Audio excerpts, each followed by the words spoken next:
సమాజంలో మంచి జర చిన్నగా పెరుగుతుంది, చెడు స్పీడ్గా పెరుగుతుంది.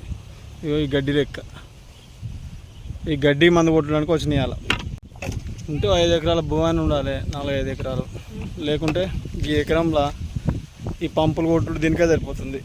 వచ్చేది ఏముందో కానీ ఇల్లు ఇంత కలిపిన ఇక వేసుకొని దంచుడు. ఇక చూడు తిరిగా పెరిగి పాడైంది గడ్డి.